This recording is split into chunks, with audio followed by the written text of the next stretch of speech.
All right, so let's explain the binomial random variable. Now, in order to understand the binomial random variable, it is best to understand the Bernoulli random variable explicitly.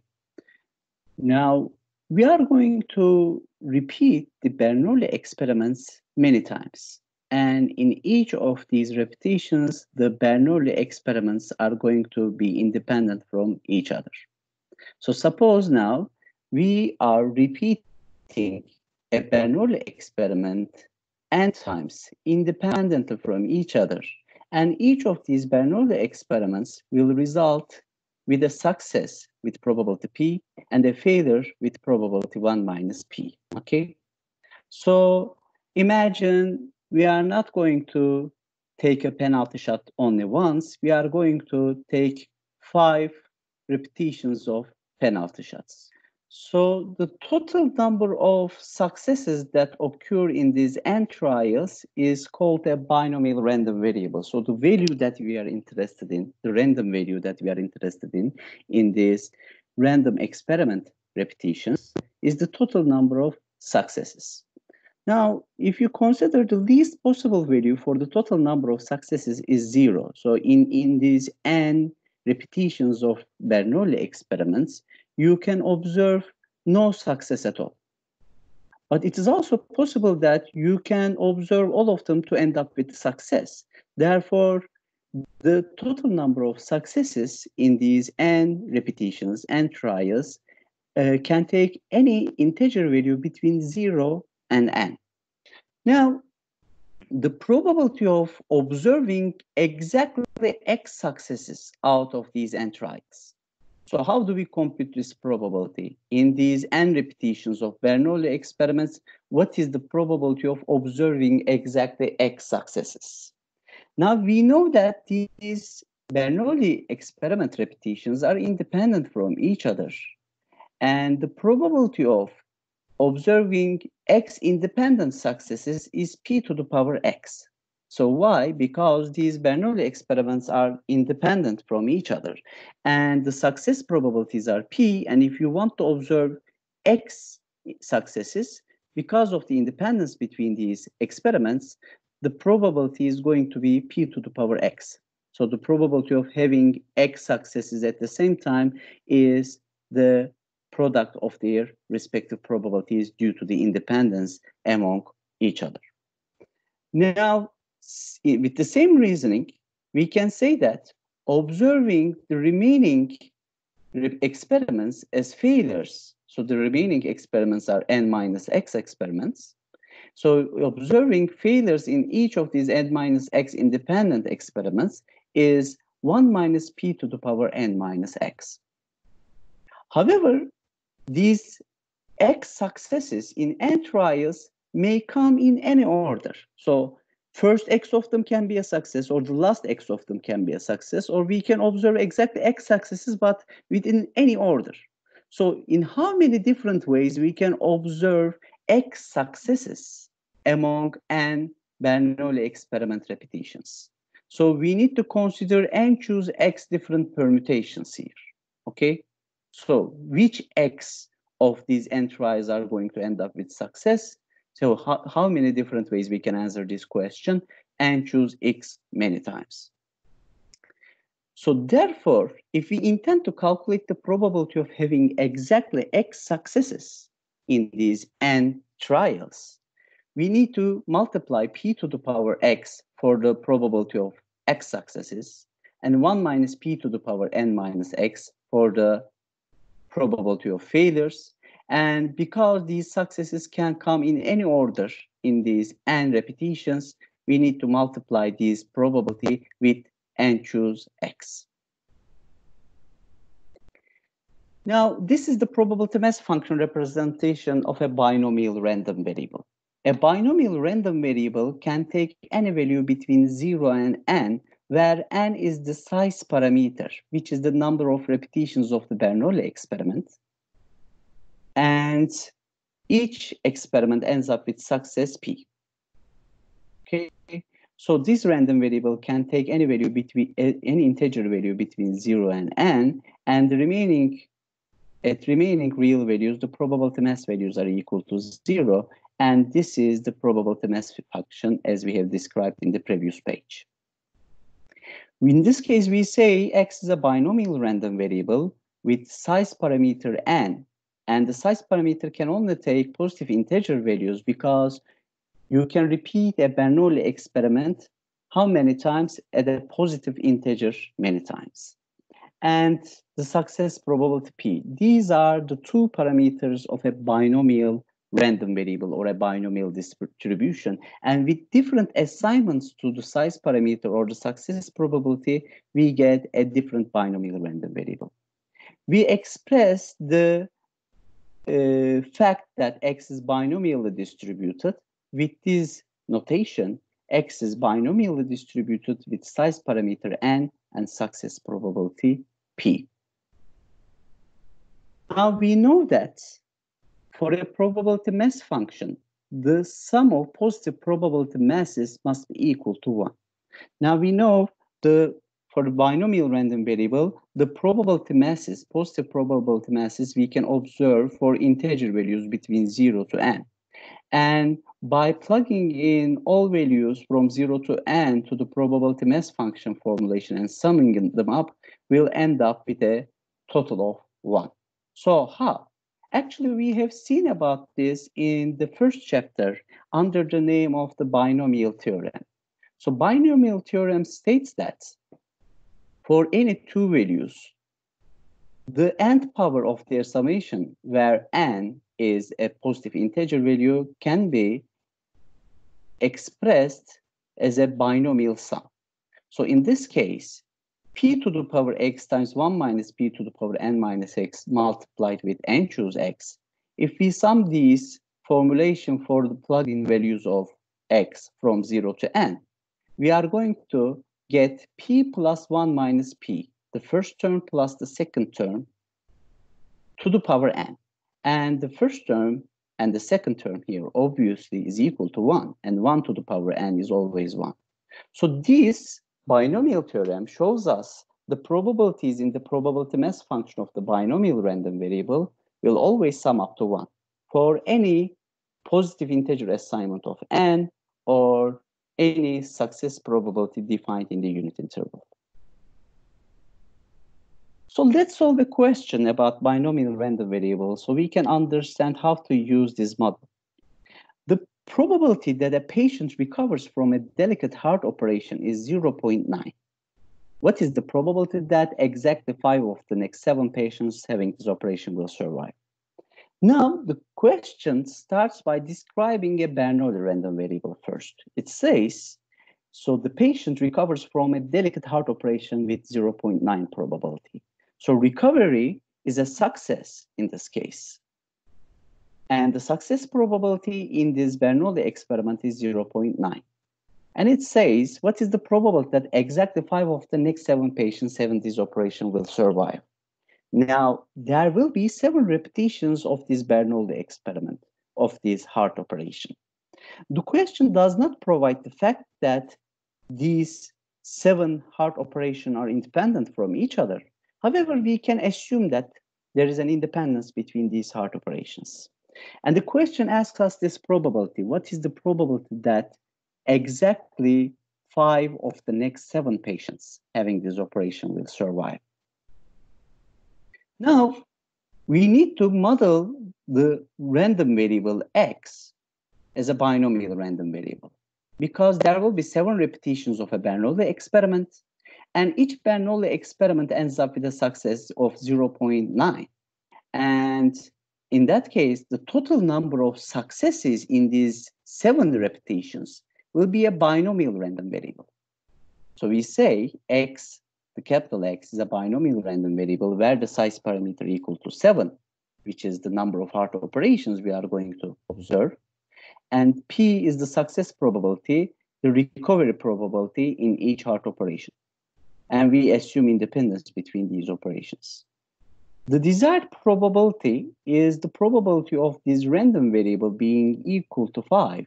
And according to the probability mass function, it should be calculated as 7 choose 5 times the success probability, 0.9 to the power 5, times the failure probability, 0.1 to the power 2. And this is approximately equal to 0.1240. Let us solve another question. It is known that screws produced by a certain company will be defective with probability 0.01, independent of each other. So every time this company manufactures a screw, then it is going to be defective with 0.01 and independent at each time. The company sells the screws in packages of 10 and offers a money-back guarantee that at most one of these 10 screws is defective. So the guarantee that is offered is this. In a package of 10, you can only observe at most one screw defective, which means if you observe 2 or more defective screws in a package, then we are going to offer your money back or replace your package. So what proportion of packages sold must the company replace, the question asks. So the proportion of the packages that they need to replace or offer a money-back guarantee for them is equal to the probability of having 2 or more screws defective in a package of 10. So how do we solve this question? First of all, the number of defective screws in a package is a binomial random variable. Now, in a package, there are 10 screws, and each of these screws can be defective with 0.01 probability, okay? And the number of defective screws in a package of 10 is denoted by the random variable x, which is a binomial random variable with size parameter 10 and the success probability 0.01. Now, it may be a little weird to use the success term for defective products. However, we are going to model this question in that sense. Now, the company must replace a sold package if the number of defective screws in a package is greater than or equal to 2. So we are interested in calculating the probability of binomial random variable here being greater than or equal to 2. So we know that this binomial random variable can take any integer value, theoretically, any integer value between 0 and 10. So this probability will consider all probabilities of x being equal to 2, 3, 4, 5, 6, 7, 8, 9, and 10. And instead of calculating all of these probabilities, we can use the complement events probability. So this probability, the probability of x being greater than or equal to 2, is going to be equal to 1 minus probability of x being less than 2.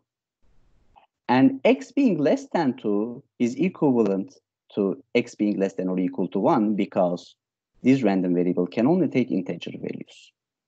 And if x is going to be less than or equal to 1, x can either be equal to 0 or equal to 1.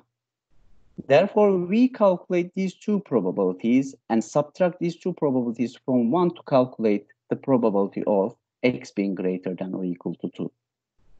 And probability of x being equal to 0 means all of the screws in a package to be working properly, which means there will be no defective products.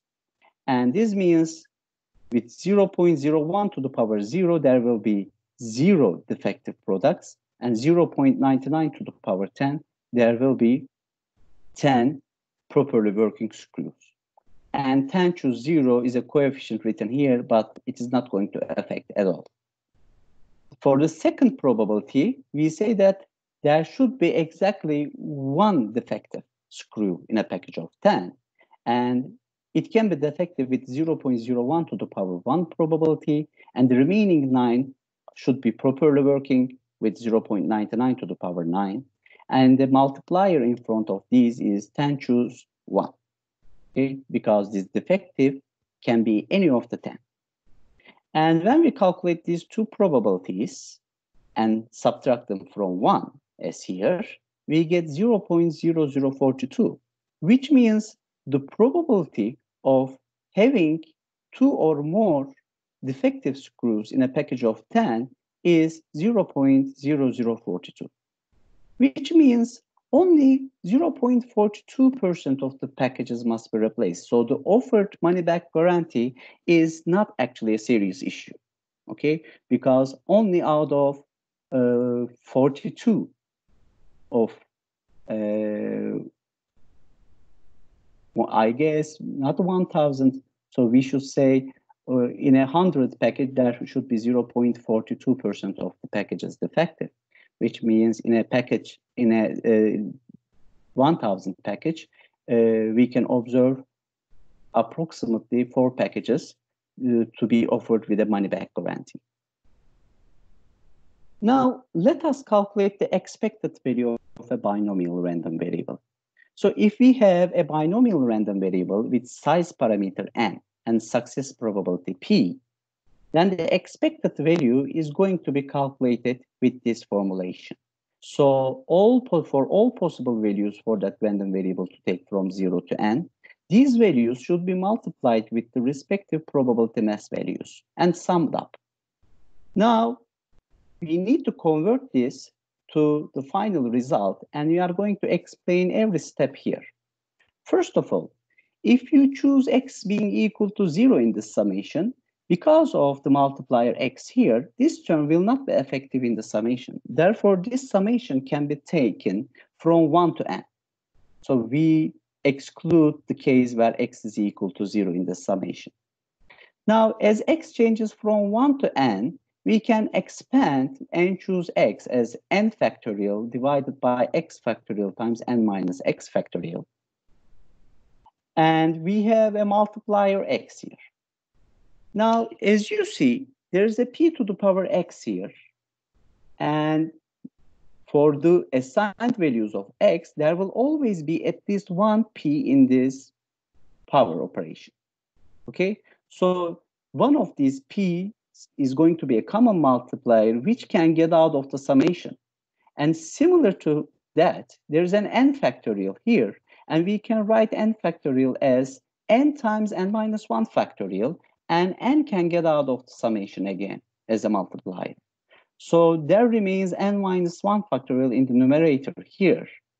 And this x and x factorial will cancel out, and there will remain an x minus 1 factorial in the denominator. And we have n minus x factorial as here. Because we get one of the p's in this product out of the summation, we will have remaining p to the power x minus 1 here, and the remaining term will not change. Now, at this point, we are going to apply a change of variable. And we are going to say that I is going to be equal to x minus 1. And if x changes from 1 to n, I is going to change from 0 to n minus 1. And after applying this change of variable, we can say that for all the points where we observe an x here, we can write what? We can write I plus 1, okay, for all values of x here, because I is x minus 1. Therefore, x is going to be equal to I plus 1. And we replace every x here with I plus 1. And after making these replacements, you can easily observe that this term here can be rewritten as n minus 1 choose I. And the remaining terms, p to the power I and 1 minus p to the power n minus I minus 1. And this summation is going to be equal to 1 because this term here is the probability mass function of a binomial random variable with size parameter equal to n minus 1 and success probability p. And according to the binomial theorem, this summation will be equal to 1. So all that is remaining here is the term n times p. So the expected value of a binomial random variable is n times p. And it is not surprising.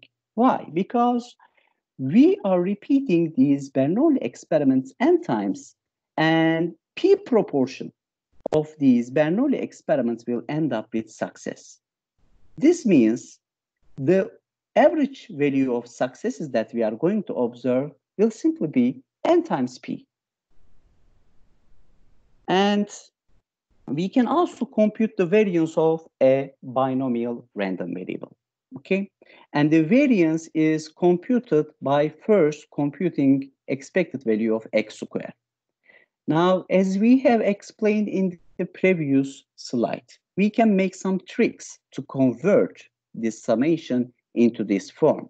And this is going to be explained in the problem session file here.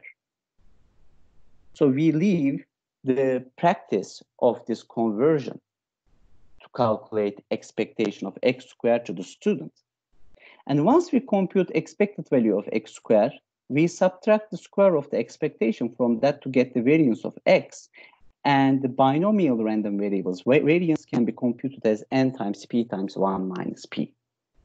Okay, so the difference between the expectation and variance is this. Expectation is simply np, and the variance is n times p times 1 minus p. Now let us solve another question to practice our new knowledge about the expected value and the variance. A baseball player's batting average is 0.25, assuming independence between the player's shot. What is the probability that he gets exactly one hit in his next 4 times at a bat? So he's going to repeat this experiment 4 times, and each experiment will end up with a success of 0.25. And there is an independence assumption between these experiments. What is the probability of having exactly 1 success out of 4? The second question asks the probability that he gets at most 2 hits in his next 4 times at bat.